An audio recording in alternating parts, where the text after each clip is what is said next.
Eh ben, on connaît la suite.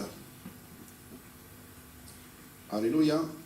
Et on sait que le fait d'avoir consenti à cela, il a permis à la mort et le péché avec la mort, donc de rentrer dans la vie de l'homme. Et je pense qu'il y a dû y avoir là un moment de dispute, parce que quand ils étaient expulsés du jardin, il devait y avoir un moment dur. Adam devait la condamner. Mais qu'est-ce que tu as fait? Qu'est-ce que tu m'as fait faire? Ils ont dû se battre parce que ce qu'ils ont vécu à l'intérieur et à l'extérieur, c'est pas pareil. C'était dur, bosser pour manger avant qu'ils ne bossaient pas. Avant, ils ne faisaient que manger. Mais après, il fallait bosser pour manger. Donc il y a dû y avoir des soucis, mais rien que le pardon ne puisse pas régler. Amen. Et je pense que le pardon a dû intervenir pour que la vie puisse continuer. C'est pourquoi on est là aujourd'hui. Et rien ne serait possible pour ce pardon qu'avec l'amour. L'amour, comme on écrit en 1 Corinthiens chapitre 13, tout ce qu'on connaît par rapport à l'amour. Cantique 8, 6, 7 nous parle sur l'amour, le poids de l'amour et de la jalousie, comment on aime. C'est vraiment, si vous voulez noter, on le lira peut-être après, on n'a pas beaucoup de temps. Cantique 8, 6 à 7, si vous voulez noter. Il dit quelque part que la jalousie est implacable et aussi méchant que le séjour de mort.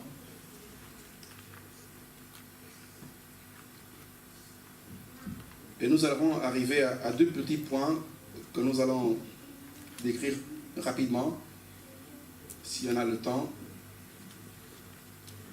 pour décortiquer Éphésiens 5, 22 jusqu'à 25, ou bien Pierre 3, 1 à 8. Et je veux juste m'arrêter sur « Aimons nos femmes ». Amen. On peut faire de ça un sous-titre « Aimons nos femmes ». Et cela, on peut trouver en Éphésiens 5, 22, comme je disais, ou bien dans le passage de 1 Pierre 3, du verset 1 à 8. Aimons nos femmes. Et il y a un conte israélite ou israélien qui dit qu'un jeune homme a été voir un vieux savant qui était conseiller parce qu'il avait des doutes en ce qui concerne l'amour. Le vieil homme l'a regardé droit dans les yeux et lui dit « Aime ». Il a regardé, j'ai encore des doutes. Le conseiller lui dit encore, aime. Oh. Silence. Il a regardé le visage du jeune homme. Il a dit encore, aime. Il a vu que le jeune homme était perdu. Après une minute de silence, il a commencé à parler. Il a dit, mon fils, aimer, c'est une décision. Et non pas un sentiment. Aimer, c'est une décision, non pas un sentiment. Aimer, c'est se dédier. C'est le don de soi. Aimer, c'est un verbe. Et le fruit de cette action, c'est l'amour. Est-ce qu'on est d'accord? Est-ce que là, on est d'accord? Oui. Donc, l'amour est un acte, est un exercice de jardinage. J'ai envie de vous dire. Amen. L'amour est un exercice de jardinage. Nous allons commencer à passer la recette. Enlève ce qui fait mal quand il y a un jardin. Tu dois enlever ce qui fait mal, n'est-ce pas? Ce qui peut produire de mauvaises herbes, entre autres. Il faut enlever cela. Prépare le terrain. Je me guide toujours du conseil que cet homme avait donné au jeune homme. Aime. Amen. Aime. Prépare ce terrain. Sème. Il faut s'aimer. Sois patient. Arrose et prends soin du terrain. Est-ce qu'on se comprend un peu? On y va petit à petit. Il faut donc enlever les épines qui font mal. Il faut préparer le terrain. Ça, c'est le cœur, c'est la femme, c'est le foyer, c'est la vie, c'est l'amour. Donc, il faut arroser, il faut faire des belles choses, il faut entretenir. Le jardin, il faut entretenir. Si tu vas dans la ville, quand tu vas des jardins non entretenus, ils sont secs, ils sont moches. N'est-ce pas? Il faut entretenir. Les femmes, c'est comme ça, frère. il faut entretenir, il faut arroser, il faut être patient pour attendre un beau jardin qui fleurit. Nous avons beaucoup, même au sein de l'église, les femmes qui n'arrivent pas à rire, à rigoler, qui n'ont pas la joie. Pourquoi? Parce qu'on n'arrive pas à arroser comme il faut. La joie de l'Éternel est notre force. Lorsqu'on a l'Esprit de Dieu, on doit se comporter comme des jardiniers pour irriguer ce jardin-là et avoir les fruits. Et tout ce qu'on fait, nous, les parents, nos enfants verront, ils vont le faire aussi. On est une école. Notre vie doit être une école, un témoignage vivant. Et sois prêt, parce qu'il y aura de la peste, des sécheresses ou des excès de pluie qui vont inonder davantage le terrain, parce qu'il y a des moments difficiles dans le mariage. Hein. Mais n'abandonne pas ton jardin. Quoi qu'il arrive, n'abandonne pas ton jardin. La sécheresse va te faire penser que là, il n'y a plus de solution. Pourquoi? Parce que tu as dit une parole dure, il y a une blessure intérieure, l'amour se refroidit, tu vas penser que là, c'est fini. Il ne faut pas abandonner. C'est là qu'il faut chercher davantage la face du Seigneur. Est-ce qu'on se comprend? N'abandonne pas ton jardin. Donc, aime, accepte, valorise. Il faut valoriser bien, il faut faire des compliments. Il y a des hommes qui ne savent pas faire des compliments à leurs femmes. Quoi qu'elle fasse, rien, t'es belle. J'ai bien mangé. Moi, j'ai peut-être un défaut pour faire des éloges sur les repas. Quand c'est bon, je peux parler du début jusqu'à la fin. Ça devient presque une prophétie. Quand c'est mauvais, je dis aussi. Je ne dis pas que c'est mauvais, je dis c'est moins bon. Amen. Il faut faire des éloges. Il y a des femmes qui n'arrivent pas à dire mon mari, t'es bien habillé. Je t'aime. Oh, t'as bien fait ceci, t'as bien fait cela. Bien aimé, ça fait partie de la vie à deux. La vie à deux doit s'entretenir. C'est un jardin pour toi et pour moi. C'est une équipe. Pour voir le fruit, on doit entretenir. Si on n'entretient pas, ça sèche. Et un jardin sec, c'est moche à voir. Très moche. Accepte. Il faut accepter. Il y a des choses compliquées qui viendront bouger le mariage. Il faut accepter. Mais remettre tout au pied du Seigneur. Il faut respecter. Il y a des maris qui ne respectent pas les femmes. Les femmes qui ne respectent pas les maris. Pourquoi? Il y a une émancipation. Donc tu ne peux pas faire.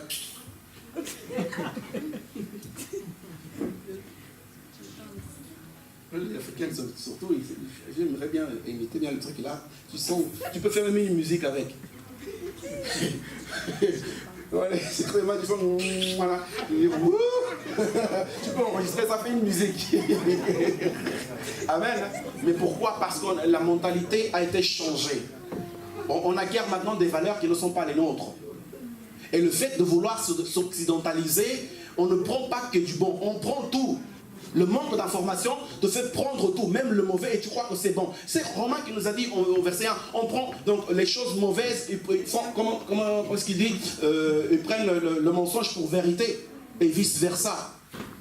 Et ça cause des troubles dans le mariage. Pourquoi? Parce qu'on est égaux maintenant. Ah bon? On est les mêmes. Je travaille un peu, wow! Vous pouvez faire la cuisine. Ah, moi aussi je suis fatigué. Hein? Tu ne peux pas faire le symbole, toi. Moi je suis bien fatigué. Hein? Ah, vous rigolez. Les mecs se reconnaissent ou quoi? Amen. C'est des petites parenthèses. Mais tout ça pour dire quoi? Il est très important d'entretenir ce jardin qu'est l'amour. Aussi bien d'un côté que dans l'autre. Il faut donner de l'affection. L'affection, la même affection que vous aviez au début. Ah, ma chérie, mon chéri, je t'aime. Il n'y a plus. Pourquoi? C'est le diable qui est rentré au sein du couple. Tu te sens rabaissé de dire à ta femme que tu l'aimes. C'est satanique, ça. Quand tu l'as pris, tu l'aimais, maintenant tu ne l'aimes plus. Mais pourquoi tu es avec? Il faut arroser le jardin. Il n'y a pas d'âge pour aimer. Il n'y a pas d'âge pour enflammer, pour... comment on dit, pour rallumer la flamme. Il n'y a pas. Il suffit d'être un homme et une femme. Et nous avons besoin de ça. Lorsque la famille est épanouie, lorsque le couple est épanoui, toute la famille est épanouie. Les enfants sont épanouis. Notre façon de voir les choses à la maison sont complètement différentes. Lorsque les femmes se comportent mal, j'ai mal à la tête. On vous parle des femmes. Parce que l'homme t'a dit aujourd'hui, ah, t'as réprimandé, le soir quelque part, j'ai mal à la tête. Je sais pas. Oh, j'ai mal, je suis fatigué. Ah, vous rigolez, c'est la vérité. Hein? Là, vous entrez dans la malédiction. Ah oui, l'Éternel a créé ça. Vous rigolez? L'Éternel a créé ça pour l'épanouissement du couple, de la famille. Il ne faut pas jouer de ça pour faire du chantage. Ah oui. Non. Il ne faut pas jouer de ça. C'est un péché même. Ah oui. Aimez-vous, soyez féconds. Non pas pour faire des pondeuses comme dit Pasteur Abbott. Mais c'est une réalité. Ça existe. C'est pourquoi je regrette vraiment qu'il y a des enfants. Il y a des choses qu'il faut parler clairement. Sans tabou, bien aimé. Non, c'est péché. C'est péché. Oui. Ah, dit, ne vous privez pas l'un d'autre, ce n'est que par la prière. Pourquoi tu prives? Pourquoi? Parce qu'on t'a dit, tu aurais dû faire ça. Ça, c'est l'esprit de boudage. L'esprit de boudage, c'est satanique. On n'arrive pas à supporter les réprimandes, non pas les réprimandes, les reproches. Ah, le moindre reproche, pourquoi? C'est là, comment on appelle ça, on disait tout à l'heure, l'esprit de quoi? De émancipation. Ah oui. Faisons attention, bien-aimés. Et quand ça arrive, les hommes ne sont pas bien. Ils commencent à te maudire dans leur tête. Oui, dans leur cœur. Ils commencent à murmurer. Et en faisant ça, ils pêchent contre Dieu. Et du coup, c'est toute la famille qui paye. Toi, tu pêches, lui, il pêche à cause de toi. Et tu payes encore plus gravement parce que c'est toi qui as commencé. Ah. Bien-aimés, ce sont des choses sérieuses. On rigole, mais c'est très très sérieux. La vie du couple, ça en fait partie intégralement. Ça fait partie intégrale de la vie du couple.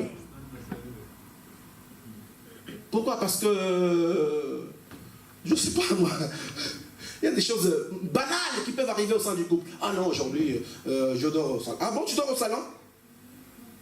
Je suis allé doter pour que tu dormes au salon maintenant? D'accord. Ah. Et ça décourage l'homme d'arroser le jardin. Hein. Ça décourage, il y a des choses qui découragent, nous allons arriver peut-être. Et donc il faut arroser, il faut admirer, il faut comprendre, il faut aimer. Et vous savez pourquoi il faut aimer? Parce que l'intelligence sans amour fait de toi un pervers. Tu es trop intelligent dans le couple, tu crois que c'est très intelligent. Cette intelligence, si tu n'as pas d'amour, ça fait de toi un pervers. Donc c'est... la main sur la tête. Ah oui. La justice sans amour fait de toi implacable. Un ennemi à la maison. La diplomatie sans amour fait de toi un hypocrite. Le succès sans l'amour fait de toi un arrogant. La richesse sans amour fait de toi un avare. La docilité sans amour fait de toi servile. La pauvreté sans amour fait de toi un orgueilleux. La beauté sans amour fait de toi ridicule. Donc tu es ridicule. C'est souvent... Bon, c'est plus l'affaire des femmes, mais maintenant même les hommes. Hein. Les femmes sans amour, c'est ridicule. Donc ce n'est que pour la vue en fait. Quand on creuse au fond, il n'y a rien. Les paroles qui sortent, les sentiments qui sont à l'intérieur, ce n'est que la mort. Et c'est ridicule de se prendre pour le plus beau, pour la plus belle, alors que là-dedans, il n'y a rien de bon. À quoi ça sert? Nous pouvons, chacun d'entre nous peut lire quand il pourra l'amour dans le livre d'1 Corinthiens. Je continue. La beauté, donc, rendre ridicule sans amour. L'autorité sans amour te rend tyran. Le travail sans amour fait de toi un esclave. La simplicité sans amour fait de toi déprécie. En fait, quand tu es trop simple, il t'a pas d'amour, ça déprécie ta vie. Que le prix que tu as aux yeux des gens, ça... Amen. Donc il faut aimer. L'homme quittera son père et sa mère et s'attachera à sa femme et deviendront une seule chair. Il n'a pas dit l'homme quittera son père et sa mère pour s'attacher à ses enfants. Il y a des femmes qui mettent tout sur le dos des enfants. Ah, il y a les enfants, on peut pas. Non, non, il faut vivre votre vie de couple. Vous êtes un couple. Avant la famille, il y avait un couple. Les enfants ne peuvent pas vous empêcher. Il y a des charges, il y a des choses importantes à faire avec, pour les enfants, mais il ne faut pas s'oublier. Jamais. Et surtout cette génération-là, quand ils étaient déjà 20 ans, oh, je suis majeur, même pas 20 ans, 18 ans, je suis majeur. Pour venir te voir à la maison, il faut que tu en supplies. Mais enfants, tu ne veux pas voir papa, tu ne veux pas voir maman. Toi qui méprisais ton mari, maintenant tu as besoin de ton mari. Tu n'as plus d'enfants à la maison. C'est pourquoi il faut se marier avec une femme avec qui tu as l'habitude de causer. Hein? Il faut entretenir ça, causer, conseiller, parler. Parce que le jour où vous serez vu à la maison, qui va parler à l'autre? Il n'y a plus d'enfants. Parce que la discussion, c'est juste des enfants. Faites ceci, faites cela. Quand on se trouve, c'est pour parler des enfants. Il n'a pas obéi. Mais pour parler de vous-même, personne. Mais le jour où les enfants partiront, vous allez parler de quoi? Vous allez pleurer, n'est-ce pas? Parce que les enfants ne sont plus là. Pour chercher des situations compliquées. Vous allez pleurer. Il faut avoir cette habitude aujourd'hui, surtout que les enfants, en Afrique encore les enfants partent à 30 ans, 40 ans, je ne sais pas, mais ici ils partent très tôt. Et vous êtes encore jeunes à la maison. 45 ans, vous êtes tous les deux, il n'y a pas de conversation. Vous n'avez pas l'habitude de sortir, d'aller au resto. Il faut amener votre femme au resto. Il faut partir, vous prenez l'avion. Aujourd'hui, un week-end, on s'en va, les enfants sont grands, vous prenez le... Non, on s'en va. Amen. Parce que la Bible me dit, je quitterai mon père et ma mère, je m'attacherai à ma femme, non pas à vous. Amen. Ah oui. Il faut vivre la vie. La vie est ici, elle est unique. Vous allez regretter après. Pourquoi? Parce que vous n'avez pas vécu à cause de vos enfants. Vos enfants aussi, ils vont vivre leur vie. Ils vont aussi quitter, ils vont s'attacher. Alors vivez vous aussi. Les enfants ne doivent pas être une excuse. Il faut s'organiser dans la vie. Il faut vraiment s'organiser. Le mariage est vraiment une question d'organisation. Ah, aujourd'hui je ne peux pas, demain je ne peux pas, je ne peux pas, je ne peux pas, je suis fatigué. Comment faire fatigué? Tu ne fais pas le ménage tous les jours de la même façon, tu cuisines pas de la même façon tous les jours. Il faut s'organiser. Il faut profiter des bonnes choses de l'Occident pour pouvoir s'organiser. C'est pas comme certains endroits en Afrique où l'on doit faire la cuisine tous les jours. Tu mets quelque chose au frigo, tu as un micro-ondes, tu as des choses comme ça, les enfants vont manger. Toi tu veux te fatiguer tout le temps quand le mari arrive à la maison. Tu commences à ronfler. Il y a des femmes qui ronflent. Le mari, il sort du boulot, aujourd'hui. Il arrive un peu plus tard, il dit non. Il ouvre la porte de la chambre. Le cœur. Pourquoi? Parce que manque d'organisation. L'organisation est très importante. Alléluia. Fatigue. Ah, j'ai trop travaillé, j'ai trop fait ça. Mon Dieu.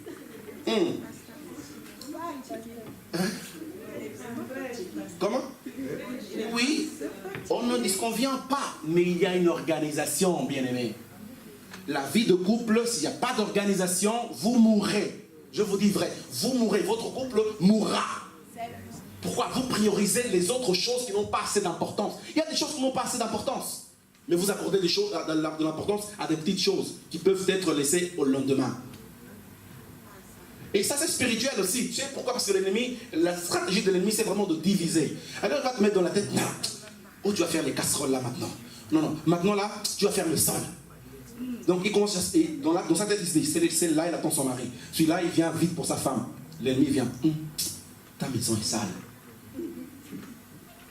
C'est même pas, en général les gens font le ménage samedi, le gros ménage. C'est même jeudi soir. Tu commences à m'entendre. Quand le mari arrive, fatigué. Ah oui, tu vas t'allonger le diable. Il est content.